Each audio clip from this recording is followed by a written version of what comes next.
Değerli izleyenler, birlikteliğimiz devam ediyor. Sabah saatlerinde de ifade ettiğim gibi bugünkü stüdyo konuğumuz Halkın Partisi'nden, Halkın Partisi Güzelyurt İlçe Başkanı Sayın Naim Pınar bizimle birlikte. İsmini karıştırmayalım. Hoş geldiniz, günaydın. Hoş bulduk. İsim Naim Pınar olunca bazen hani Şey çağrışım yapabiliyor basın mensubu arkadaşlarımızdan birinin adıyla. Ama çok şükür değil. Şimdi hoş geldiniz hoş tekrar. bulduk. Öncelikle teşekkür ediyorum zaman ayırdığınız için. Üstelik de tatil gününde. Evet. Bizim ülkemizde kamuyu da konuşacağımız için böyle bir gönderme yapıyorum. Evet. Dünyanın herhalde hiçbir yerinde Olmayan. böyle bir şey yok. Aynen öyle. Yani diye düşünüyorum. Önce bununla başlamadan önce Türkiye'de tabii ki ve Kıbrıs'ta ülkemizde milli yas ilan edildi. Terör saldırıları devam ediyor. Olağanüstü hal kapsamında olunca biraz daha farklı bir durum ortaya çıkıyor. Evet, yani olağanüstü hal kapsamında bir ülkede terör saldırısı oluyor. Yüzlerce insan yaralanıyor. Yaşanılan korku, bombanın hemen ardından gelebilecek birçok etkiyle gerek doğaya gerek oradaki canlılara vesaire çok üzücü. Evet. Şehitlerimize Allah'tan rahmet dileyelim. Bununla başlayalım isterseniz. Ardından ülke gündemine geri döneceğim. Tabii öncelikle Türkiye'de birçok insanımızın ve benim de ailem yaşıyor. Öncelikle Türk insanına ve akrabalarımızın da yaşadığı kader birliği yaptığımız Türkiye'mize başsağlığı diliyorum. Acılı ailelerine sabırlar diliyorum. Yaralarımıza da acil şifalar diliyorum. Terörün hiçbir türlüsü aslında başarılı olamamıştı. Bu gibi terör faaliyetlerinin sonunda kazanan aslında bence Türkiye olacaktır ama giden canlara ve yaşanan acılara insan üzülüyor. İstanbul gibi güzel ve güvenilir, yani dünyanın sayılı yerlerinden bir şehirde bunların olması, üstelik de az önce anlattığınız gibi o halin olduğu bir dönemde bunların yaşanması daha üzücü oluyor tabii. Türkiye çok zor bir dönemden geçiyor, görülen o. Kıbrıs'taki alınan yaz kararını doğru buluyorum. Evet. Başsağlığı diliyorum tekrardan. Hepimiz üzgünüz. Elbette ki böyle şeylerin olmaması lazım. Ama hani Kıbrıs'ta da yine güneye baktığımız zaman PKK kamplarının olduğunu biliyoruz. Evet. Hani biz sanki bütün bu dünyada olup biten her şeyin dışındaymış gibi yaşıyor ve böyle davranıyor olsak da aslında gerçek bu değil. Evet. Bizim ülkemizde de bir çeşitli daha doğrusu önlemlerin alınması lazım. Çünkü buradaki saldırı Türkiye Cumhuriyeti'ne özel de değil, Türk milletine yapılmış saldırı. Doğru. Burada da Türk milleti yaşadığına göre, ulus tek olduğuna göre bizim ülkemizde de hiçbir şey yok. Evet. Nasıl yani ne bileyim bir adamı terörden yakalasanız, şüpheyle yakalasanız onu yargılayacak yasamız bile yok. Bu konuda patlamanın hemen ertesinde bir minibüs şoförüyle sohbetim vardı. Çok ciddiye alması gereken bir tespitte bulundu. Türkiye gibi güçlü, büyük bir devlette, istihbaratı olan bir devlette o halin olduğu bir zamanda diyor, bu patlama oluyor. Bu Kıbrıs'ta diyor, bugüne kadar böyle bir şey neden olmadı? Acaba olsa biz ne yaparız diye bir korku içerisinde sordu bunu. Ben de aslında o güne kadar hiç bunu düşünmedim o şekilde ama şu anda baktığımda daha sonra eve gidip baktım yani. Gordon Thomas'ın çok güzel 2 ciltlik kitabı var. Gladio'nun Gizli Tarihi diye. Meraklısına söylüyorum okumak isterlerse diye. İlk cildi olduğu gibi Kıbrıs üzerindeki İsrail, Orta Doğu projelerinin, ajanlarının, suikastlerinin hikayeleriyle doludur. Ve yani roman değildir, tarihi bir romandır. Larnaka'da havaya uçan tekne, işte Filistin Kurtuluş Örgütü'nden cinayete kurban gidenler, hep Kıbrıs'ta yaşananlar üzerine bayağı geniş bir bölümü vardır kitabın. Ben o kitabı okuduğumda dedim ki bizim yaşadığımız ülkede neler oluyor ve genelde coğrafyada ama bizim ülkemizin içinde yani kuzeyinde pek bunları hissetmesek de güneyinde büyük bir entegre vardır dünya istihbaratlarıyla. Orada şimdi dediğiniz gibi PKK'nın kampları olduğu biliniyor. Yıllarca işte daha doğrusu özgürlük adı altında Kürt militanların orada yaşaması biliniyor. Ben olaya şu şekilde bakıyorum tabii. Onun da aşırı bir milliyetçilik, Kürt milliyetçiliğiyle terörize olmuş kanalları özgürlük adı altında beslemenin daha büyük bir terör suçu olduğunu düşünüyorum. Bir an önce bundan vazgeçmeleri gerekir tabii. Daha önce Yunanistan bu tavırdaydı. Sanırım o tavrını Türkiye ile ilişkileri konusunda biraz değiştirmiş durumda. Bölgemizde bunlar yaşanırken bizim ülke siyasetimizde de aslında dediğiniz gibi bir haber dünyaya değişik gözle bakan bir zümre vardır. Çok üzücüdür aslında. Bizim burada daha önceki siyasal geçmişimizden gelen alışkanlıklarımız bizi maalesef gittikçe dünyadan kopardı. Yani koparma bağlamında, ekonomik anlamda demiyorum sadece. Aynı anlamda siyaset bağlamında da baktığımızda dünyayı okuyamama, bölgeyi okuyamama.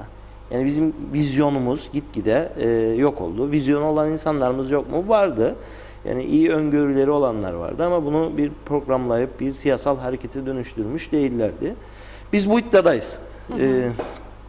Gerek yaptığımız çalışmalarla, gerekse dünyaya bakışımızla farklı bir siyasal anlayış getirdik diye düşünüyorum. Bu yönde çalışıyoruz. Yani bizim ülkede şu da eksik, bilmiyorum sizin farkındalığınızdadır diye düşünüyorum Sayın Pınar. Mesela biz Bakanlar Kurulu'nda kararlar alıyoruz hükümetlerimiz. Falan şey işte terördür, terörizm adı altında bir takım kişileri, örgütleri ilan ettik. Mesela dedik ki Kuzey Kıbrıs Türk Cumhuriyeti'nde de PKK bir terör örgütüdür. Ne bileyim işte Kuzey Kıbrıs Türk Cumhuriyeti'nde de falan kişiler teröre yardım ve yataklık yapıyor, ülkeye giremez gibi bir takım kararlar aldık. Bu kararlar resmi gazetede var. Öte yandan bir bakıyoruz ülkenin çeşitli noktalarında, çeşitli yerlerinde bir takım eylemler söz konusu oluyor. Bu eylemler adli, yani sendikal eylemlerden bahsetmiyorum. Adli bir takım eylemler oluyor, suçlar. Parlamentoya bakıyorsunuz. Şimdi Bakanlar Kurulu kararlar alıyor. Terörle mücadele diye bir şey yok. Yasa yok. Şimdi ben sizi gelsem tutuklatsam desem ki bu adam veya ne bileyim o Fethullah Gülen'in kitaplarının işte yakıldığı bunları bulduk ettik. Adamı tutsanız Türkiye'de terör kapsamında olduğu için burada tutuklansa neyle yargılayacaksınız? Yani kitap tutuyor diye mi yargılayacağız? Yani çok ciddi eksikliklerimiz var ve biz sanki bunların hiçbiri yokmuş gibi davranıyoruz. Veya organize suçlarla mücadele yasası. Bunlar da bizde yok. Siz tarihçi olduğunuz için de aynı zamanda size bu konuları açıyorum. Dünya nasıl aşmış, nasıl yapmış? Tarihimizde böyle saldırılar olmayabilir ama hani geliştik, çağdaşlaştık, dünyalı olacağız tırnak içinde. Yarın öbür gün bir çözüm olsa ne olacak? Ocak'ta referanduma gitsek Avrupa Birliği yasaları kapsamında bu yasaların süratle çıkması gerekiyor ama biz hala 3 kuruş 5 kuruş ek ödenek bilmem ne ödeneğinden bahsediyoruz. Nasıl yorumlarsınız? Evet, çok güzel bir konuya parmak bastınız. Çünkü bizim parti programından bahsetmek istiyorum bu konuyla ilgili. Belki de tektir. Kendi istihbarat örgütü olmayan bir devlet olduğumuzu tespit edip programa koyduk. Bu konuda tek olduğunu görebilirsiniz. Tabii hemen bunu yapamayanlar yıllardır nasıl olacak falan diye soruyorlar. Şöyle olacak. Mesela baktığınız zaman Türkiye ile her türlü ilişkimiz vardır. İstenildiği zaman yapılabiliyor. Ama istihbarat ve güvenlik anlaşmalarıyla ilgili belki yeni bir stratejik güvenlik anlaşması imzalanmalıdır. Yani dediğiniz gibi artık suçun doruğa çıktığı bir ülkeyiz biz. Yani aslında bir hayli adli suç vardır. Fakat kimse bunları belki de bilmiyordur. Aslında Tosun Sengi'nin bir şeyi var, sözü var. Der ki kahramanlar, tarihte yazılan kahramanlardan daha çok yazılmayan kahramanlardır gerçek kahraman. Çünkü örneğin bir savaşın sonunda barış anlaşması imzalanır ve kahraman savaşı kazanan belirlenir ama hiç savaş olmadan kazananlar da vardır akıl yoluyla. Onları yazmaz tarih kitapları, onları bilmeyiz. Ama çok vardır böyle örneği. Atacağımız her adım planlı olursa aslında, programlı olursa bunları aşabiliriz. Dediğiniz gibi mesela az önce anlattığım minibüs şoförü arkadaşımızla yaptığımız sohbeti o şey diyor yani ve buraya Türkiye'den göçmen olarak çalışmak için geldiğini söylüyor ve çok şaşırdığını söylüyor. Aslında ben de hiç o güne kadar düşünmedim. Yani dün 2 gün önceydi bu olaylar olduğunda sabah. Şimdi bakıyorum, bizim ne kadar doğru hamleler yaptığımızı da görüyorum. Aslında onun altının nasıl doldurulacağı çalışmalarını sürdürür arkadaşlarımız şu anda. Bu bir ihtiyaç. Yani toplumlarda kendi ihtiyaçlarına göre şekillenir. Mesela bizim ilişkimiz nedir?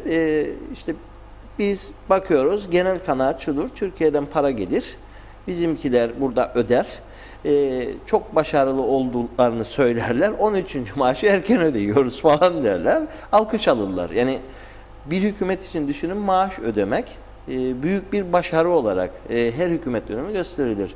Ama baktığımızda gerçek diplomatik ve bürokratik engellerin nasıl aşıldığını takip ettiğinizde aslında hiçbiri aşılmıyor. Bir acizlik vardır orada. Geçen gün mesela TC Büyükelçimiz Derya Kanbay'ın bir mülakatını gördüm orada. Bir açıklama yapmış basına. Orada çok güzel analizler var. Anlatıyor, işte bir yılda kaç defa hükümet gördük diyor. Bir dönemde 4 hükümet gördük diyor. Bu istikrarsızlıkta kamu yönetimi nasıl olabilir diyor. Daha önce bunu anlayanlar arasında birçok büyükelçi vardır ama Sayın Büyükelçimiz Sayın Kanbay bu konuyu özellikle gündeme getirmiştir. Ve 2015 ekonomik programıyla ilgili de çok sevindirici olmayan bilgiler vermiştir. Yani şimdi baktığımızda ben not alıp gelmiştim. Amerika'da 1800'lü yıllarda polis sistemi diye bir şey var. Yani bugün patronat sistemi dediğimiz, birinin adamı olma, işte kamuda liyakat değil de tanıdıklarını işe alma gibi yöntemleri kullanarak yaptıkları. Amerika'da 1800'lü yılların sonunda polis sistemi diye bir sistem var. Orada McCarthy adında bir senatör, şöyledir sistem, önce onu söylemek lazım tabii. Kamuda seçimi kazanan kimse topluca kamudaki çalışanları alıyor yasal olarak, topluca kendi çalışanlarını oraya koyuyor. Bu bir yasa gibi olmuş artık. Ve bunun sonucunda sistemin adı polis sistem ve bugünkü bizim ülkede yaşananın çok benzeri. Aradaki fark 200 yıldan aşkın bir süredir bahsettiğimiz fark. Onlar bunu şöyle aşmış. Yani senatörü biri benim hakkımda vali olmak deyip gidip vuruyor. Ve öyle bu sistem çöküyor. Şimdi bizim ülkemizde baktığımızda, biz köy köy ziyaretlerimizi tamamladığımızda bir kısım insanımızı da ciddi şekilde aldatıldığını hissediyor. Aldattılar bizi diyor. Baktığınızda özüne işte bir çaresizlikle bireysel kurtuluşa yönelmiş insanlarımızdı. Ne yapalım? Çocuğumuz işsiz. Az önce programın başında biraz konuşmuştuk diye söylüyorum. Şu anda bizim ülkemizin neye ihtiyacı var onu tespit etmek lazım bence. Bunu en iyi tespit eden de sanırım bu ülkede siyasetçiler değil artık. Yani sizin gibi medyada daha çok okuyan, daha çok analiz yapan ve daha çok insanlarla konuşma fırsatı bulan insanlarımızdır. Maalesef böyledir. Aslında siyasetin yapması gerektiği mevzulara baktığımızda başka bir şey, mecliste gördüğümüz başka bir şeydir şu anda. Yani 1970'lerden beri, 74'ten sonra düşünün, bizim ülkemizde kurulan siyasal yapı ne hale gelmiştir? O sistemin zararlarını şimdi biz görüyoruz. Yani biz şey derdik, biz çocukluk, sizin için çocuklar falan derlerdi. Şimdi biz büyüdük, çocuklarımıza bakıyoruz. Aynı şeyi söylemek istemiyorum mesela sizin için. Yok, biz şu an yapalım da onlar belki daha iyisini yapar diye düşünmek lazım artık. Çünkü bakıyorum 74'ten sonra kısa bir şeyini söyleyeyim size, özetini o dönemle ilgili. 74'ten sonra ne oldu? Federal devleti kurulana kadar, geçici Türk yönetiminden sonra, burada tabii savaş sonrası bir dönem var. Bir yapılanma olması lazımdı. Kabile gibi yaşayamayacağımız belliydi zaten. Türkiye'de Ecevit hükümetinin inandığı politik, ideolojik değerlere yönelik sosyal bir devlet anlayışıyla kitler kurulsun diye Türkiye'den Devlet Planlama Teşkilatı'ndan Ziya Müezzinoğlu geldi. Müsteşarıydı. Daha sonra Maliye Bakanlığı da yaptı sanırım. O geldiğinde herkes bilir bunu. Siyasetle uğraşan o dönemden kalan birçok insanımız var hala mecliste. Derler ki yani işte Saray Oteli'nin altında, zemin katında biz bu kitleri kurduk. İşte bizim sol tandanslı partilerimiz ve örgütlerimiz de şey der. Biz kurduk, Türkiye bunları işte mahvetti falan. Halbuki Ziya Müezzinoğlu Türkiye'nin Devlet Planlama Teşkilatı sorumlusudur ve devletçi bir politikayı Ecevit bu ülkeye getirmiştir. Onu da o yapmıştır. Yani baktığınızda eleştirinin zemini yanlıştır. Yani meşruluğumuz bizim maalesef kendi plansızlığımızdan toparlanıp bir ivme yakalayamamamızdan kaynaklı başka bir programdır. Hep bize özgü bir program olmamıştır. Yani sonra 74 sonrası federal devleti kuruldu. Buraya Türkiye'den işleri götürsün diye Denktaş Bey'in yanına ve Denktaş Bey'den daha ön plana çıkan Sayın Allah rahmet eylesin Alper Orhun getirilmiştir. Adı neydi bakanlığın biliyor musunuz? Koordinasyon ve Planlama Bakanlığı.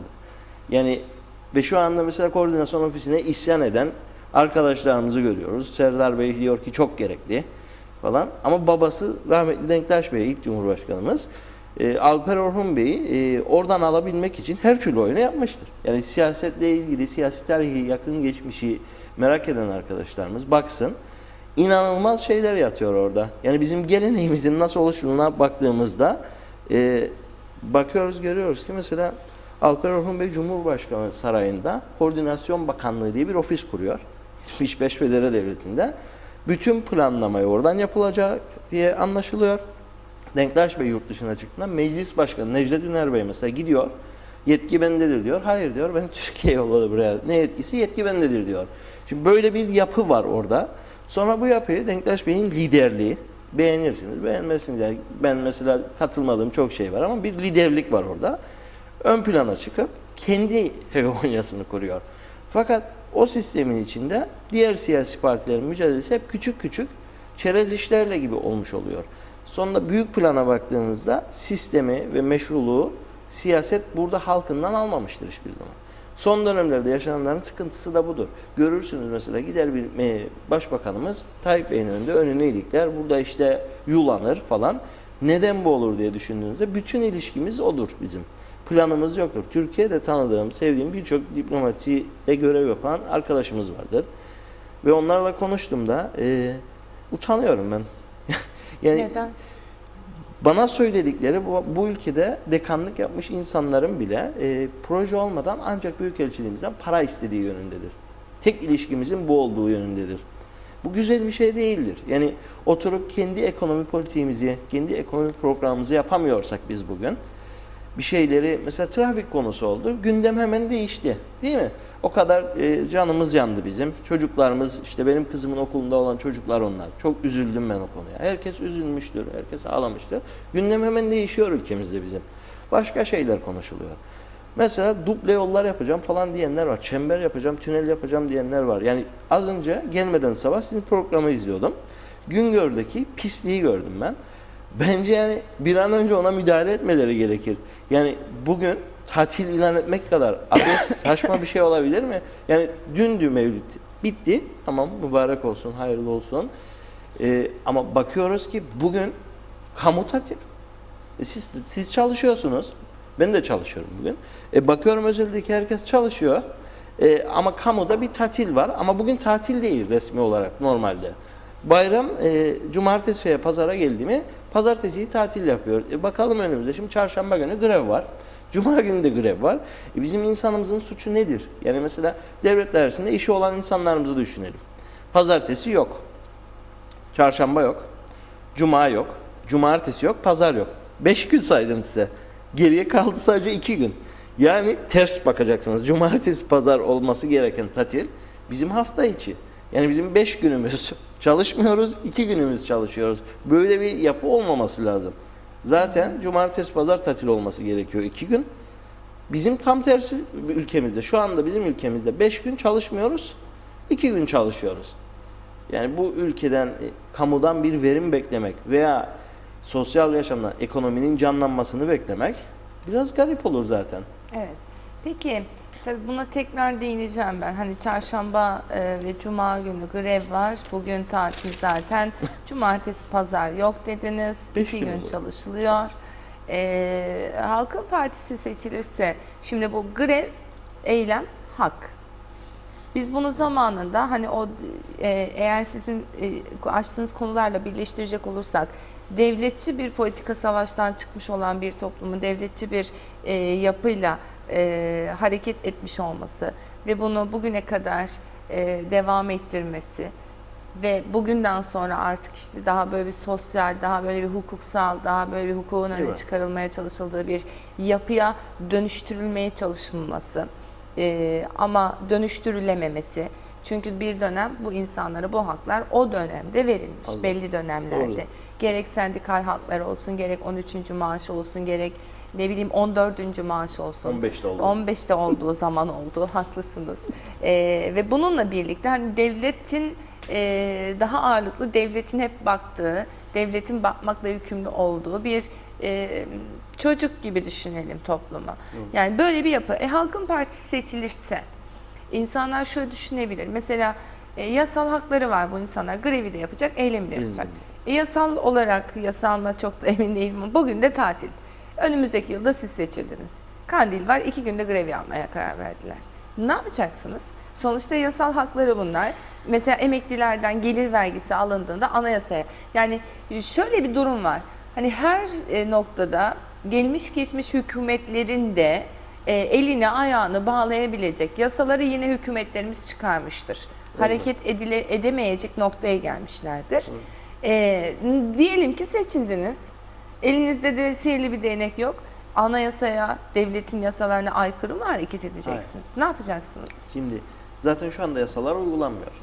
Bir kere yani dediğiniz, Biz de mi uygulamayalım evet, diyeceksiniz şu şimdi. anda yok. Şu anda uygulanmasını talep ediyoruz biz.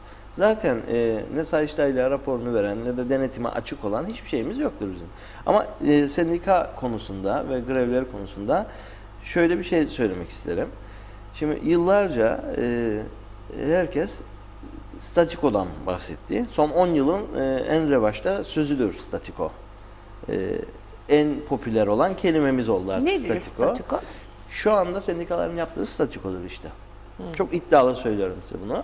Şu anda bir milletvekili 18 yıldır meclisteyse ve onu eleştiren sendikacılar 20 yıl sendika başkanıysa insan bir düşünecek. Yani bir an durup bekleyecek. Mesela bu trafik cinayeti diyeceğim, trafik kazalarının sonrasında Başbakanlık önünde bir eylem oldu. Biz de oraya gittik. Parti olarak da gittik. Çocuklarımızın yanında olmak için gittik. Ama orada çok hoş şeyler görmedik. Yani hepsini tasvip etmemiz mümkün değildir. Sendikaların orada bu işe destek vermeleri doğrudur. Ama çocukların önüne geçmeleri doğru görmem. Yani orada yalın, yönetim istifa diyen, biz size geldik, siz bize gelmeden, ölüm bize gelmeden diyen, gençlerin kendi beyni ve ruhuyla hareket eden bir hareketi, belki daha çok dikkate alınacak bir hareketi ki dikkate alınması gerekirdi. Ne oldu? Sendikalarımız çıktı orada, ön plana konuştu. Ondan sonra eylem bitti deyip kaçtılar. Orada çocuklar bir arbede yaşandı, polislerimiz yaralandı. Böyle mi olmalı? Yani böyle olmamalı bence. Yani böyle bu şekilde bir sendikal mücadeleyi doğru görmem ben. Yani neden doğru görmem? Bir kere haktır, doğrudur ama benim mesela geçen sene oğlum 3 ay okula gitmedi. Ertuğrul'da okuyordu. 3 ay gitti, doğrudur okula gitti, oturdu sınıfta geri geldi. Çarpmaları mesela bilmiyor, ben çalıştırmak zorundayım tekrardan. Şimdi bu bir sendikal mücadele olamaz. Yani bu bir hak da olamaz zaten. Çünkü geleceğe yönelik yatırım yaptığımız gençliğin körülmesine yol açıyor. Sonra da çıkıp ne diyoruz? İşte eğitim kötü falan. Devletin yaptığı tabii ki yanlış politikalar yüzünden doğrudur, hakkınızdır ama yani biraz da taşın altına, sorumluluğa kendiniz yani gitmelisiniz. Bir program ben görmedim bugüne kadar. Yani bir eğitim konusunda sendikaların çıkıp demesi lazımdı. İşte bu programımızdır. Eğitimde bunların değişmesi gerekir. Doğrudur ama eğitim alanındaki yenilikler bunlar olmalıdır. Buna yönelik bir çalışma olmalıdır. Sonra bakıyorsunuz 1 Mayıs mesela. 1 Mayıs'ta ben giderdim 1 Mayıs'lara. Bir daha gitmiyorum. Neden? Yani 3 yıldır gitmiyorum. Doğru söyleyeyim size zamanlamasını. Çünkü mesela 1 Mayıs'tan sonra ne yapıyoruz? Sendikalar gidip çorbacıda yemek yiyor, eğleniyoruz.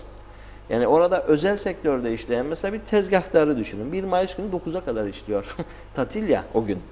Yani 9'a kadar sömürülüyor ve o sömürüye bulaşanların çoğu da sendikada o gün eylemde olan insanlardır. Ben çoğunu gördüm, oradan çıkıp alışverişe gitti. Öyle bir 1 Mayıs kutlayacağıma daha evimde kalırım ben. Yani bu zaten ruhuna aykırı bir şeydir olayın. Şimdi ülkede böyle bir çarpık bozukluk varken, statiko buyken bunu görmezden gelmek yani doğru olmaz. Şu anda siz sorduğunuz grev haktır, doğrudur, haktır ama eğitim de haktır. anayasamıza göre. Yani eşit eğitim haktır. Yani sendikacı olup da maddi durumu iyi olan insanlarımızın çocukları özel okullarda okursa ve bizim çocuklarımız devlet okuluna giderken sıkıntılar içerisinde eğitim de alamıyorsa bir sıkıntı vardır orada. Bunun için ne yapmak lazım? Yani mevcut yasalar kullanılmıyor dediniz. Mevcut mesela yani zaten. yasaklar mı? Yasaklanır Evet, yasak mı? Ne değil olur? ama denetleme. Mesela eğitimde bakıyoruz. Kaç tane müfettişimiz vardır? Ada genelinde 11-12'dir sanırım. Yanılıyor olabilirim. Bakarım sonra Problem size değil. iletirim. Aşağı yukarı öyledir. Bizim bir eğitim komitemiz var. Eğitim komitemizde partide çalışan hocalarımız var. Akademisyenler var.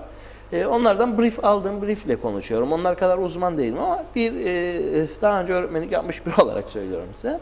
Bir zaman merkezi sınav sistemi yapılmıştı. İşlemedi.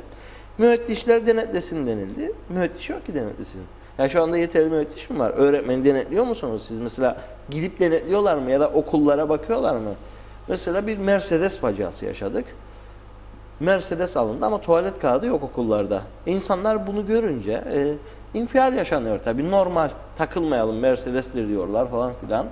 Son açıklama daha da üzücü mesela. Trafik kazalarının ardına sendikalarla Statiko'nun diğer tarafı olan hükümetin bir kısmı yani Serdar Bey bir tartışma yaşadı. Tartışmanın üslubu şudur. Çok dikkat edin. Mercedesler sanki kendi cebinden alınmış özel mülk veya özel araçları gibi. Şöyle dendi. Biz Mercedesleri bırakalım. Siz de %3 kesintiyi kabul edin. Yani Mercedesleri size kim aldı? Ama sanki onu yalanladı gibi yani. Yalanlamadı da dedi ki ben böyle mı? bir şey yaptım. Yani böyle bir konuşma oldu ama kabul edilmedi. Kesintiye gidilmeyecek. Ama bu çıkan sözün şeyine bakın lütfen. Yani cüretine değil. Yani halkın malının, halkın olan bir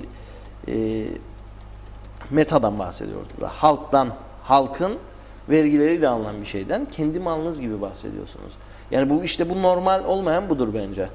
Yani kamu yararlı bir şekilde çalışmıyorsa bunlarda büyük sıkıntı vardır. Mesela Büyükelçinin açıklamalarını dikkatle satır aralarına bakarak incelemek gerekir. Yani istikrarsızlığı neye bağlıyor? Programın uygulanmaması değil sadece. Bahsettiği tam diyor işini yapacak olan bürokratlarımız yetkin hale geldiği zaman diğer hükümet geliyor. Hemen diyor onu değişiyorlar. Müşavir diye bir sorun çıkıyor. O müşavirler evde oturuyor. Performans yok. Öte taraftan diyor yeni gelen işi öğrenene kadar tekrar hükümet değişiyor. Yani bunu hepimiz biliyoruz aslında. Evet. Bu arada hemen söyleyelim.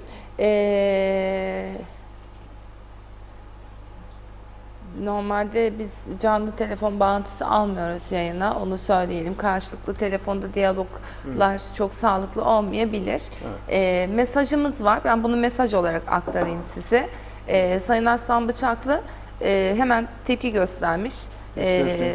Şöyle bir haklı tepkisi var. Biz çocukları bırakıp gitmedik diyor Turkcell olarak. Doğru, bırakıp gitmediler. Ama Sayın Ahmet Kaptan o açıklamayı yaptı. Saat 12'de eylem bitti diye. Hani eylemlerin diyor bir başlama saati vardır diyor. Bunu verirsiniz. Bir de bitiş saati olmak zorundadır diyor. 12'de de bitiş saati olarak belirlenmişti. Oradaki atmosfere göre diyor. Biz zaten o çocukları bırakıp gitmedik diyor. Burada diyor bir düzeltme istiyorum diyor. Tamam, Bunun haksız olduğunu düşünüyorum. Doğru. Düzeltelim o zaman. Bırakıp gitmeden kastım şudur. Eylem bitti denildi orada. Değil mi? Kendileri orada kalabilir. Ama kendilerinin başını çektiği, üyesi olduğu sendikanın üyeleri birçoğu oradan ayrıldı. Yani işte orada. Yani lütfen yanlış anlaşılmasın. Tam net olarak söyleyeyim. Kendileri orada kalabilir. Ama birçok insanımız oradan ayrıldı sendikal eylemin bitmesinden sonra. Ben dev işi gördüm sadece orada. Diğerlerini görmedim mesela. Devam edelim. Bir öğretmenimiz mesaj attı. 25 yıllık öğretmenim benim bugüne kadar bir tane bile müfettiş denetlemedi diyor. Bravo. İşte. Bu da sizin söylemiş olduğunuz şeyden hani yola çıkarak onu desteklemiş. Metin Bey konumuzun başındayken bir mesaj atmıştı. Gün olur da terörist yakalarsak ana vatana hemen devrederiz icabında. Türkiye Cumhuriyeti de bakılır, ne gerek varsa ne gerek var yasaya. Yani diyor ki hani normalde yasa çıkması lazımdı ama çıkmadı. Gönderelim gitsin diyor. Zaten her işi Türkiye bizim adımıza yapıyor. Bir de onu yapsın anlamında onu söylüyor. Tam gün eğitimi düşünüyor musunuz? Bu durumu gerçekleşebilmesi için sendikalara ne diyeceksiniz demiş aynı zamanda. Evet. Bu konuda aslında bizim eğitim komitemiz bir çalışma sürdürüyor halihazırda. Ama burada zaten sendikaların değil mi? Devletin kendi yetersizliğinden kaynaklanıyor. Tabii, Yoksa altyapısı hazır değil. Daha önce bir pilot okulumuzda, yine Ertuğrul'da denenmişti. Bu deneme aşamasında aslında altyapısı tam anlamıyla tamam olmamasına rağmen küçük de olsa bir başarı gösterilmiş gibi görünüyordu. Ama eğitim içeriği önemli. Mesela gelmeden önce dün gece Michael Moore'un Finlandiya ile Amerika Birleşik Devletleri'ndeki çocukların başarı grafiğini gösteren bir video izledim. Siz de izleyin. 2-3 dakikadır. Orada Finlandiyalı çocuklar 3-4 saat ders yapıyor. Geri zamanları sosyal etkinlik ve oyunla geçiyor. Yani toplam haftada 20 saat yapıyorlar. Haftada 20 saat ders yapıyorlar. Geriye kalanlar, Amerika'dakiler daha yüksek derecede işte baskıyla, dersle, disiplinle yapıyorlar. Bizim ülkemizi söylemiyorum burada. Kriter başka bir şey ama Finlandiya'daki çocukların matematik öğretmeninin söylediği çok ilginç. Diyor ki siz matematik öğretmeni misiniz belgeselin bir bölümünde? Evet diyor. Diyor ne yapıyorsunuz? Sevgiyi öğretiyoruz ve kendilerine güven gelmesine. Başarılarının artması için bunu anlamalarını, ağaca çıkmak istiyorlarsa ağaca çıkmalılar. Ağaçtan indiklerinde daha mutlu oldukları için daha kolay anlıyorlar diyor. Şimdi bizim eğitim sistemimizde bu bir hayal gibi görünüyor ya tam gün eğitim için. Neden söyledim? Tam gün eğitimde ben mesela ilkokul okuduğum dönemde bir köy okulu gibi düşündüğünüz zaman farklı bir durum oluyor. Köylerimizde daha ilgili öğretmenlerimiz vardı eskiden. Bu bir gerçek yani. Şimdi çocuğum benim bazı öğretmenlerin adını bilmiyor. Ama ben kendi ilkokul dönemimi hatırladığımda geceye kadar okulda kaldığımı hatırlıyorum. Yani pazartesi sadece spor yapmak için falan değil, tarım yapıp ondan sonra bir şey tamir edip hocalarımızla bir de eve döndükten sonra oyun oynamak için dışarıya çıktığımızda hocamızı gördüğümüzde efendim derdik. İşte ödev tamam mı diye sorardı. Yarın geleceğim falan. Şimdi o küçük toplumun getirdiği güzellik belli bir yere kadar sizi götürür. Bunu bir sistemli, planlı hale, samimi bir düzene getirirseniz başarılı olursunuz. Ama bizim tam gün eğitimimiz nasıl oldu? Ezberden oldu yani. Bir an önce yapalım, olsun oldu. Çok başarılı olamadı tabii. Bir okulda denendi, o da kısa süre sonra maddi imkansızlık falan deyip kapatıldı. Bunlar için fon ayırmak gerekir. Eğitime ciddi planlama gerekir. Bir öğretmenimiz mesela 25 yıldır mı dedi? Evet, 25 yıldır tamam. Öğretmenim, beni kimse denetlemedi bugüne kadar diyor. Ben de bir özel kolejde daha önce tarih öğretmenliği yaptım. Yıllık program yazılır her yılın başında. Nasıl ders işleyeceğiniz konusunda adım adım ödevlerle programlarsınız ve dersiniz ki bu müfredata göre bu tarihte bu etkinliği yapıyoruz falan. Şimdi bu yıllık çizelgeyi yazan öğretmen sayısı kaçtır? Mesela çok merak ediyorum. Evet. Çoğu yazmıyor. Çok kötü. Yani düşünüyorum 3 ay sonra ne yapacağını bilmiyor. Ben bir şey aracılığıyla, hani bir organizasyon aracılığıyla bu Atlılar Murat Sandallar köyünde biliyorsunuz o katliam yaşandı. Evet. Ve o dönemde, o günlerde en son ki hani o çocuklar katledilmeden önce okuldaki yoklama defterini görme fırsatım oldu. Çok tarihi bir şey. O günün imzasıyla falan atmış öğretmen. O gün o çocukların kullandığı defterler ve öğretmenlerin defterlerini de gördüm. Öğretmen düşünün 74-75 yılı diye yazıyor defterde ve öğretmen bir sınıf öğretmeni tüm sınıflara ders veriyor ve her bir sınıfın işte 1'ler, 2'ler, 3'ler, 4'ler diye 6. sınıfa kadar var. O kadar inceledim. Ve oraya kadar her bir sınıfa hangi dersi, hangi konuların işlendiğini el yazısıyla yazmış. 74-75 yılları arasında ki eğitim sistemini bize gösteren bir belge aslında o baktığınız zaman. Nasıl şaşırdım. O zaman böyle miymiş falan dedim. Böyle bir kaldım yani. Ya inanılmaz böyle tüyler ürperten bir şeydi benim için. Yeri gelmişken oldu. Bugün bak diyorum ki bugün yapmıyorlar mı acaba hani okullarda? Yok. Yapan öğretmenlerimiz var ama bir değer görmüyorlar. Mesela benim yapan öğretmen olarak bildiğim arkadaşlarım var. Kimse gelmiyor ki diyor. Yani ben yapsam ne olacak? Mesela ben ders verdiğim dönemi hatırlıyorum. CTP iktidarı dönemiydi o zaman da. Eğitimde büyük bir değişim olacak iddiasındaydık. O dönemin hükümeti. Şöyle söyleyeyim size, yıllık programı yaptıktan sonra coğrafya dersini de ben vereyim istediler. Ben dedim ki yani çok bakarım, yani ana branşım tarihtir ama deneyim. Baktığımda dersi vermek için çalıştım.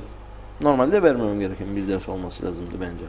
Sonra verirken son gezegen Plüton'un o yıl yok olduğunu NASA açıklamış. Özel dergilerde bunu yayınlamışlar. Benim sınıfımdaki bir öğrencim şimdi İngiltere'de okuyor. Mezun olmuş bile olabilir. Çok da zeki bir çocuktu. Dergi NASA'dan işte National Geographic'den falan elde ettiği dergiyle bu geldi ki hocam dedi bu gezegen değil artık dedi. Bu kitap dedi coğrafya kitabına yanlış yazıyor. Ben de çok enteresan olarak ilk inanmadım. Sonra baktım gerçek öyle. Teşekkür ettim ve bakanlığa bir şey yaptım. Yani teşekkür ederim falan. Bir şey olmadı. Teşekkür yerine bir şey olmadı. Allah. Halbuki orada revize edilip teşekkür edilse öğrencinin teşvik edilmesi ve gururlanması çok ve önemli. Bir de düzeltilme yani o zaman bakanlık en azından yeniden bir kitap basamaz belki yılın ortasında veya başında Başka ama şeyler oldu. yani bir genelge herhalde yayınlanır okullara, coğrafya öğretmenlerine hani verdiğiniz şu dersteki şu notu dikkatli olun diye. Aynı hata olmaz. Her öğrenci bu kadar Ama dikkatli olmayabilir. enteresan olan o çocuğun onu bekliyor olmasıydı. Yani çocuğun şeyi artık Kırıldı. şevki kırıldı ve onu bekliyordu. Yani ben kesin yani artık bu başarımdan dolayı onure olacağım diye düşünüyordu. Tabii ben onu başka onure ettim tabii ama o isteği cevapsız kaldı ve bir merkezi sınav yapıldığı dönemdi mesela o dönemde.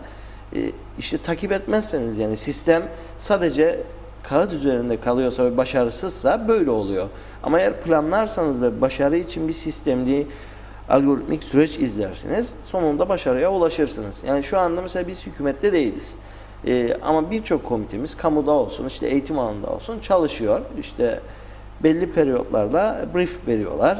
Diyorlar ki bu şekilde böyle olur. Bu şekilde ekonominin böyle bir düzlüğe çıkması için böyle bir vergi sistemi. Mesela bizim bölgemiz için söyleyeyim, Batı bölgesi için. Lefke Güzelyurt ilçesi olarak söyleyeyim size. Yani orada esnaf bitmiş durumdadır. Zaten daha önce Reşat Bey Bey'in yaptığı program vardı bizim bölgeden. Oradan da gerçi o dönem Kıbrıs sorunuyla ilgili bir gündem olmuştu daha çok ama insanları dinlediğimizde görüyorduk ki aslında esnaf orada sürünmekte. Yani hem orada kapalı kanton gibi bir bölgede yaşıyorlar hem de hiç potansiyelini kullanamayan, üniversiteden faydalanamayan kesimimiz var. İyi planlanmamış bir yapı var ve vergiler çok yüksek. Yani düşünün Lefkoşa'da bir esnafla Lefke ve Güzelyurt'taki bir esnafın aynı vergi ödediğini düşünün. Adam sadece 2000 TL satış Tabii yapmışken... Nüfus potansiyeli, bölge falan hiç düşünülmemiş mi? Tabii bir resen vergi diye bir cinayet aleti var ellerinde. Onunla işte zamanı geldiğinde ciddi bir kaos yaratıyorlar. Bazı esnafımızın bir grubu kapatıyor, vazgeçiyor. Bazıları boyun eğiyor, pazarlık ediyor. Ve daha sonra bunu ilerletip bazen de seçim tehdidi olarak, seçimde oy verme anlamında kullanılıyor. Bu aşikar her yerde böyle ama Batı bölgesinin esnafı için mesela bizim düşündüğümüz özel vergi muafiyetleriyle o bölgenin kalkındırılmasıdır. Mesela bugüne kadar hiç yapılmış bir şey görmüyoruz. Sadece geçen aylarda galiba işte esnaf ve zanaat kadrosuyla ilgili Sunat Atun'un Enerji Bakanlığı'ndan bir şeyi var. Açıklaması var Güzelyurt'ta. İşte bir hibe programı başlayacağız falan. Ben baktım orada ama yani bir sonuç göremiyoruz. Yani sadece lafta plansız, palyatif tekbirler gibi görünüyor. Lefke'ye gittiğimizde bakıyoruz. İnsanlar ciddi bir sıkıntı yaşıyor yani orada. Yani nasıl geçineceklerini, çocuklarının göç etmesini istemiyorlar durmadan. Bölge gitgide azalıyor. Mesela Gazi Lisesi'nin öğrenci sayısıyla 10 sene önceki öğrenci sayısıyla Lefke Gazi Lisesi'nin bugünkü öğrenci sayısı yarı yarıyadır neredeyse. Yani ciddi bir terk edilmişlik vardır Batı'da. Sanki eskiden derdik ya Türkiye'nin güneydoğusu nasılsa öyle bir durum var. Yani baktığınızda. Şimdi son yaptığımız ziyarette Lefke'nin ilçe ilan edileceği haberi üzerine insanlarda bir şey oldu. Aslında bir heyecan oldu diyelim. Ama heyecan çok uzun sürmüyor. Mesela hemen düşünüyorlar. Orada sivil toplum örgütleriyle görüştük. Hemen şeyleri bu. Acaba altı dolacak mı?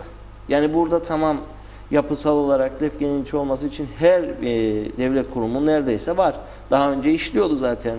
Orası CMC aktif olduğu dönemde maden şirketi 15 bin nüfusa hizmet eden bir sektördü ki nüfus o zaman böyle 300 binlerde falan değildi.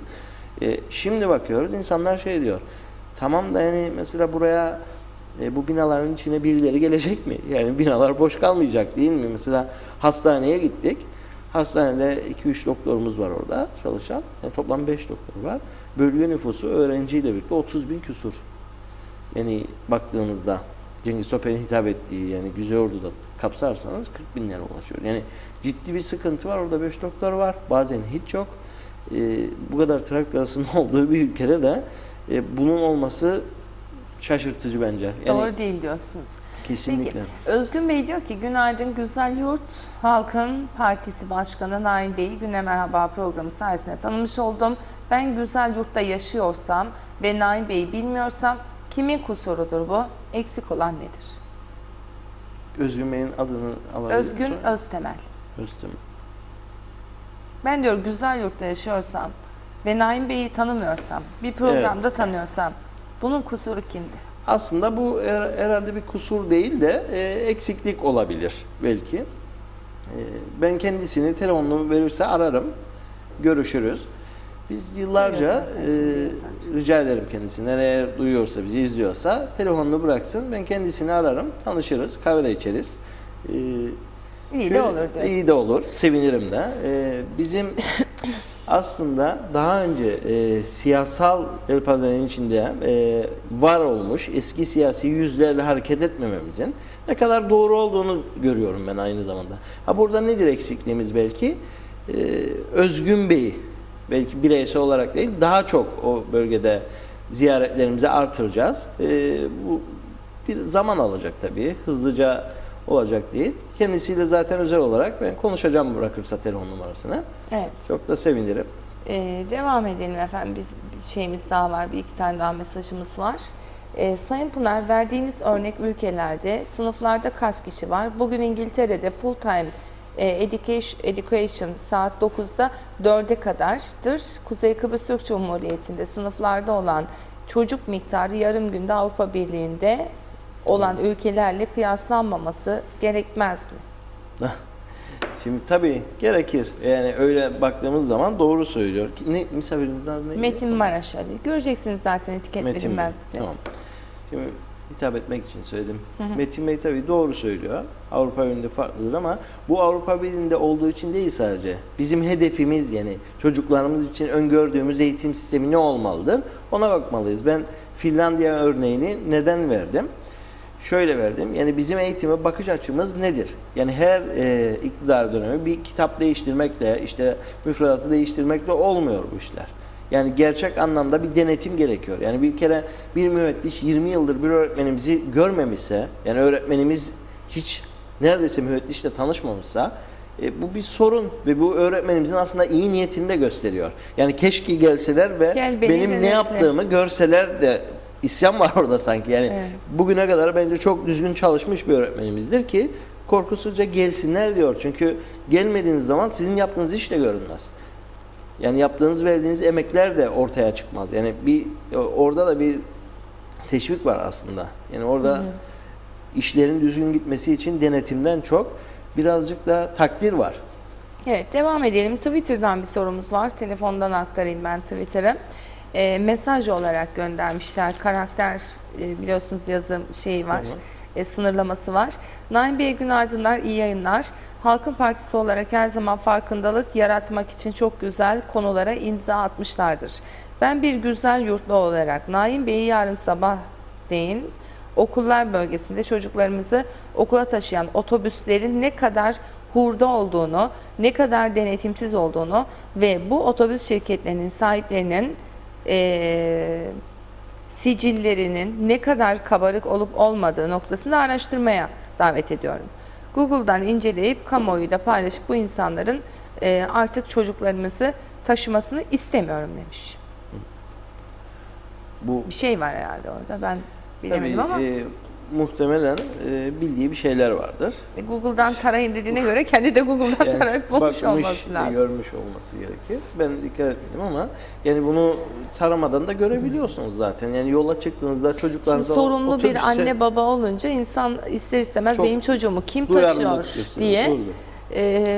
bu kadar okullarda tecavüzlerin şunun bunu ülkede okullarda demeyelim bir yanlış anlaşılma olması ülkede adli olay adli vakaların Sıkıntılar yükseldiği şeyde insanlar her şeye şüpheyle de bakmaya başlıyor değil mi? Doğrudur. Bu güven sorunu zaten ülkede az önce biz başında programın tabii bir sohbet ettik o sohbet. Orada da yani az önce bu konunun özünü gördük yani. Evet. İnsanların güveni yok aslında. Çünkü bakıyorsunuz yani kaç tane hükümet gelmiş geçmişse sorunları çözmek yerine başka şeylerle uğraşmışlar. Bir de güven vermiyorlar. Hepsi birbiriyle hükümet kurmuş. Yani kurmayan kalmamış artık. Yani şey gibi oldu. Kıbrıs sorununda artık son noktaya geldik. Konuşulmayan hiçbir şey kalmadı. Ama neden olmuyor bu işler gibi insanlarımız onu düşünüyor. Şimdi bakıyoruz içte de denenmeyen hükümet kalmadı ya. Yani ne denendiyse olmuyor. Yani başka bir seçenek lazımdı. Biz o seçeneği doldurduğumuzu düşünüyorum. Yani. Peki Sayın Naim, tabii bu izleyicimizin mesajına yeniden bir atıfta bulunalım. Bu kadar trafik kazasının olduğu bir ülkede özellikle toplu taşımacılık yapanlar ve ya ilgili şirketler diyor ki bakın diyor hurda olmuş diyor artık otobüsler. Yani Doğru. aslında muayeneden geçmemesi lazım. Evet. Belki de otobüslerin. Yani bu kim olursa olsun çok önemli değil. Herhangi bir otobüs şirketi olabilir. Ben bilmiyorum, tanımıyorum ama ya da herhangi bir yerden bir yere toplu taşımacılık. Bunları kim denetliyor? Kapısı açılıyor mu? Kapanıyor mu? Ne bileyim koltuğu tamam mı? Frenleri tamam mı? Işığı tamam Şoför mı? tamam mı? Şoför tamam mı? Ehliyeti Aslında tamam çok mı? haklı noktaya Çok değindi. önemli bir Yani konu hepimizin bence. canı var, canını taşıyor. Şimdi ben bazen işe otobüsle giderim. Az önce size anlattığım hikaye de ondan çıktı. Otobüs şoförüyle sohbetimizden. İsmini vermeyeyim. Zaten bellidir. O otobüslerin dediğiniz gibi kapısı kapanmaz. Zor kapanır. Çocuk düşse bu kadar çukurun içinde. Koltuklara oturmanız zaten sıkıntılıdır. Ama bunu gören kimse yoktur. Çünkü insanlarımız genelde artık minibüsü kullanmaz. Kimler kullanır? İşte kamu görevlisi bir grup insanımızı gördüm giderken benim de. Polis ve sivil savunmada işleyen. Birkaç da hanım vardı. Onlar da muhtemelen Girne'de bir devlet dairesinde işliyorlardı. Çok dikkat ettim. Otobüsün genelinde öğrenciler var, işte Afrika kökenli insanlar var, buraya gelip çalışmak için olanlar var.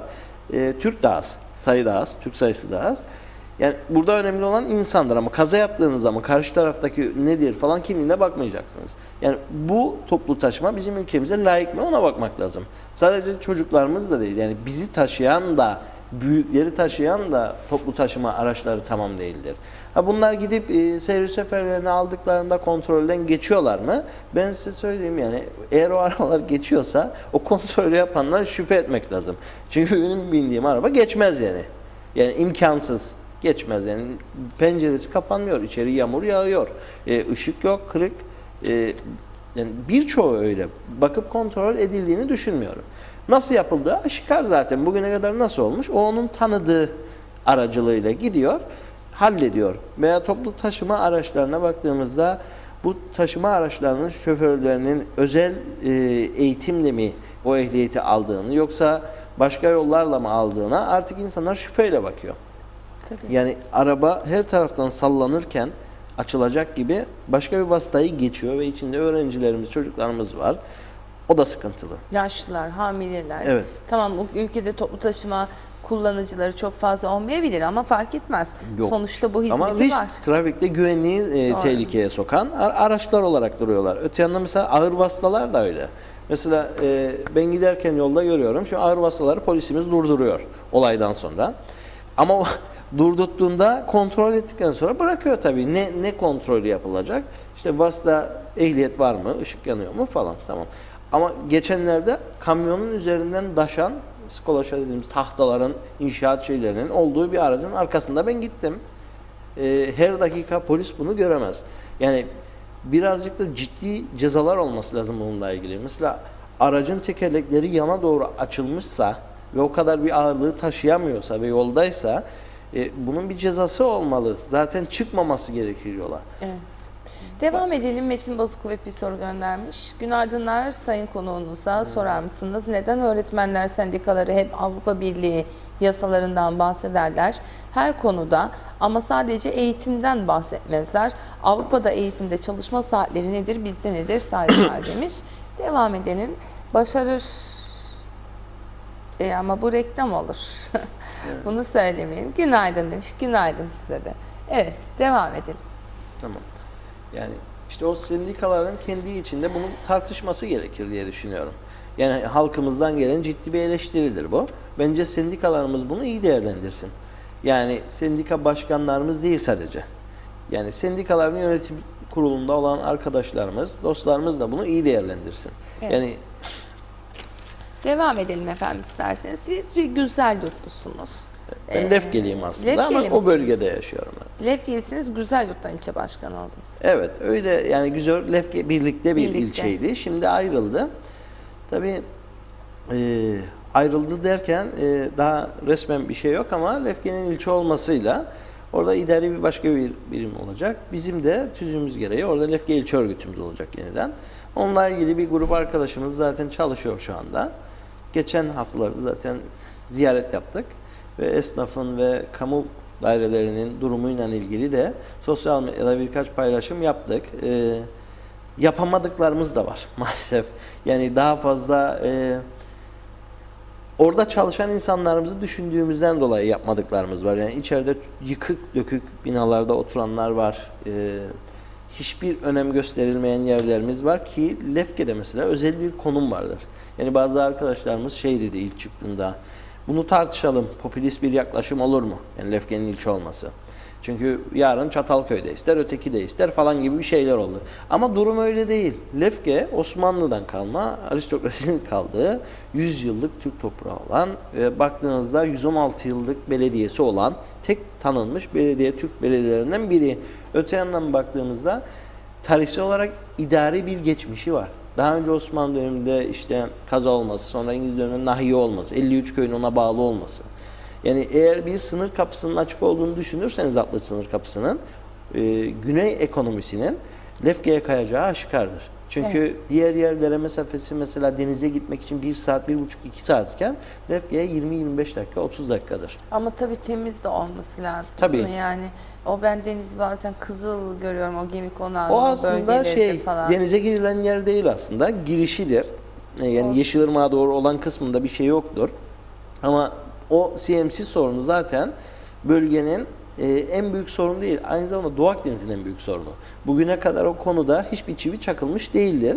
Oradaki sivil toplum örgütlerinin büyük çabası, insanların büyük gayretiyle bu gündemde tutulmuştur. Bir de işte basınımızın ilgi gösterdiği kadar vardır o konu. Yoksa hükümetin gündeminde öyle bir konu yoktur. Yok. Yani devletin gündeminde yok zaten. Yoktur, evet. Hakan Bey bir mesaj göndermiş. Halkın Partisi'nin temiz sıfırdan siyaset iddiası var demiş. Sorar mısınız arkadaşınıza? Arkadaşım bir konuğum oluyor kendisi ama olsun. Bugüne kadar hangi partiler içinde görev almış? Almış mı almamış mı? Aldım. Herhalde işte bunu sayıyorum aslında. Bilmiyorum ama mutlaka tanıyor. Bizim insanımızın bence buna ihtiyaç duymaması gerekir. Neden? Söyleyeyim size. Ben daha önce Cumhuriyetçi Türk Partisi'nde parti meclisinde dahi görev yaptım. Gençlik Örgütü'nün genel sekreterini yaptım. Oradan istifa etme sebebim de Sayın Tufan Özurman'a genel sekretere, o dönem genel sekreterdi. Mektup halinde verdim Halkın Partisi kurulurken. İstifa sebeplerimi söylemeyeceğim, etik olmaz. Yok, kendisi isterse şu anda genel başkandır, ihtiyaç duyarsa açıklar. Ama ben istifa sebeplerimi yazıp verdim ve ülkeye daha çok katkı koyacağım bir siyasal oluşumda yer almak istediğimi söyledim. Hakan Bey'in mesela şimdi işte bizim siyasetteki samimiyetsizliğimiz bu. Yani şimdi bundan ne murat edilir? Çok merak ederim. Şöyle mesela bir şey olabilir belki. Şöyle düşünelim. Yani Hakan Bey'in açısından düşünelim. Belki bir Cumhuriyetçi Türk Partilidir ve bir kırgınlık içerisinde olabilir size karşı. Hani belki kötü niyetinden değil ama öyle hani psikolojik olarak acaba bizi bıraktın gittin ben de sana böyle bir ceza vereyim gibi bir eyleme benzedi olabilir. sanki. Mesela Lefke'de herkes bilir, tanır bizi. Zaten Orada anlam planı öncesinde de CTP diye bir parti yoktu. Yani %3 bile oyu yoktu. Ondan sonra ciddi bir oy potansiyeli oldu. Orada da ben görev aldım. Doğrudur. Orada Hikaye Bucak Başkanlığı'nı zaten. yaptım. Doğrudur. İstifa ettikten sonra da birçok insan şu anda CTP'li değildir. O da doğrudur. Bu da üzücü olabilir ama ülkenin geleceği için bu önemli bence. Temiz, daha değişik bir siyasal duruş sergilemek, insanlarımıza bir seçenek sunmak bence bir yurttaşlık görevidir aynı zamanda siyasetten öte. Ben olaya öyle bakarım. Bundan şey yapmam, bizim partimizin içinde şöyle bir yanlış anlaşılma oldu uzun süre. Diğer partilerden kimseyi istemez bunlar falan öyle bir şey var. Hayır, öyle bir şey yok. Ben en büyük örneğim, ilçe başkanlığını geçici olarak yapıyorum şu anda. Ve başka bir siyasi partiden geçmişim vardır. Ama temiz dediğimiz, bu ülkede bakanlık yapmayan, işte başbakanlık yapmayan, başka siyasi partilerde olan, temiz karakter belgesiyle veya geçmişindeki mal varlığıyla gelip partiye ipraz ettiği halde başbakan, bakanlık, yöneticilik gibi kurumlarda, yani bizatihi icranın içinde görev almayanlardan bahsediyorum. Bu insanlarımız üye olabilir, yönetici olabilir, her türlü tüzüksel hakka sahiptirler. Tüzüğü okurlarsa görürler. Ve biz bütün halka açık bir partiyiz. Adımız zaten Halkın Partisi ve ben şöyle değerlendiririm bizim partimizin yapısını. Biz bir halk federasyonuyuz. Yani çoğunun baktığı zaman ekonomik olarak programda bunların işte ekonomi politiği işte sosyalist değerlere yakın liberal görüşler de var. Ne olduğu belli. Hayır, öyle değil. Toplumun ihtiyacı neyse yeni bir idea ortaya koymuş olduk yine biz. Yani yeni bir hareket başlattık. Tam olarak. Baktığımız zaman toplumu kucaklayan, toplumun ihtiyacı neyse odur. Yani bir kısım insana şeyler, yani sosyal demokrat bir yapıları var. Tamam de. Yani bir kısım insanımız şey olarak değerlendirir.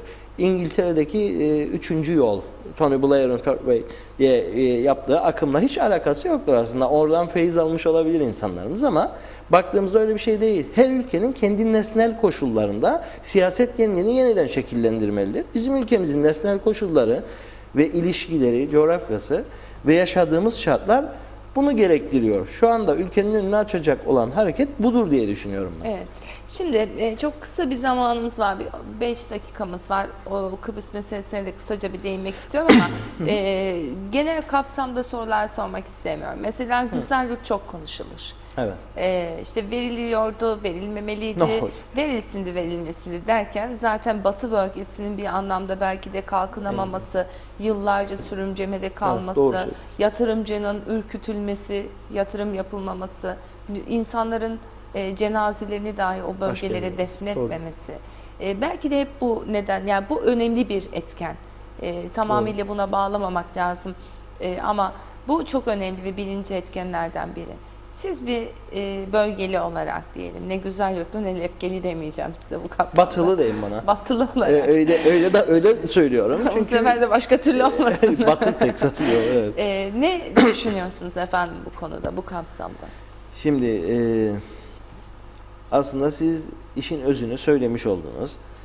Güzelyurt'taki insanlarımız, yani bizler nasıl yaşıyoruz? İşte bir belirsizlik ama ülkedeki yaşanan belirsizliğin üstünde bir belirsizlikle yaşıyoruz.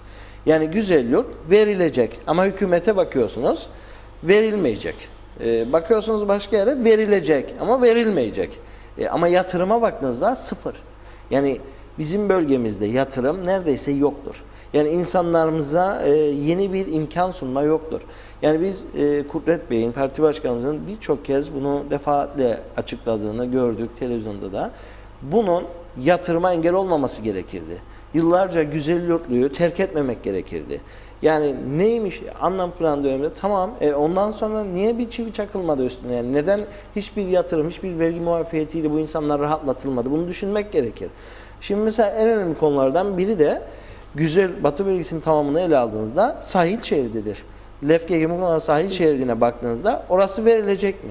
Orası verilirse orada uluslararası tanınmış bir liman var.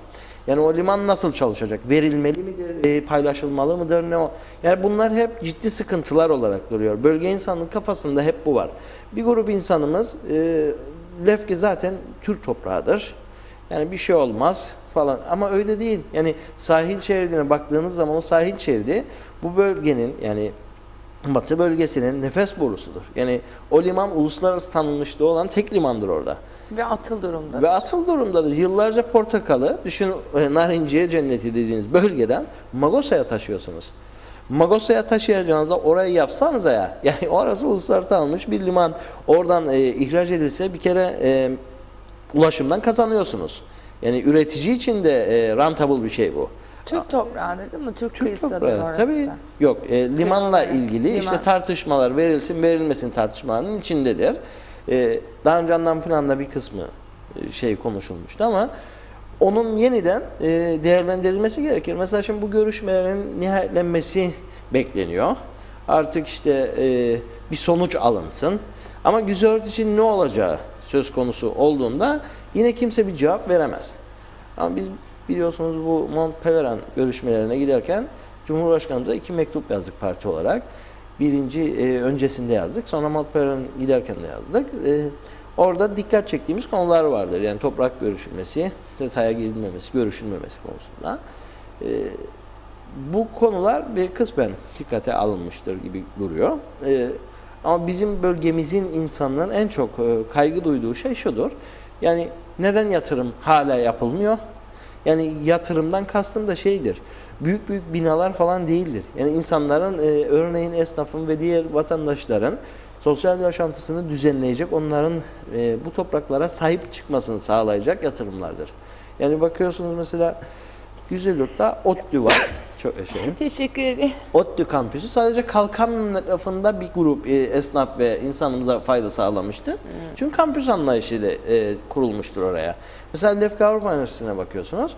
O daha çok katkı sağlamıştır sahil şehrine doğru ama yine de mesela Lefke'nin içine yurtlar yapılarak devam edilip bütünleşme sağlanamamıştır tam manasıyla. Ya da böyle küçük küçük böyle hani kanton şeyler, işte ekoturizm yapılır bir yerde, Evet. bir yerde Ve tarih çok turizmi uygundur yapılır. bölgemiz. Yani Batı Savaş bölgesi. turizmi yapan ülkeler var. Yani Evet. çok enteresandır. Biz bunu akıl edemedik. Hasan Şahin, günaydınlar Çiğdem Hanım. Güzelyurt esnafı gerçekten zor durumdadır. Çünkü okulun ve yurdun hiçbir faydası olmamıştır. Az önce ifade etmiştiniz. Esnafa aksine daha da kötü olmuştur kanaatimce diyor. Doğru söylüyor. Gelsinler, çarşıyı gezsinler. Kuru kalabalıktan başka bir şey yok. Bence vergiler de çok ağır ki buna da ifade ettiniz, değindiniz resen konusunda. Çünkü yurt öğrencisinin dışarıda yemek yemesini yurtlar öğrencilerin yasaklamış, doğru mu? 700 kişi var ama hiçbir faydası da olmadı. Kampüs anlayışıyla. Dediğiniz o. Evet. Yani kapalı bir yer. Kapalı söylediniz. Evet. İzleyicimiz ama vatandaş nasıl pat diye açık Bunlar açık daha rahat söylüyorlar onu söyleyiverdi. tabii. Evet.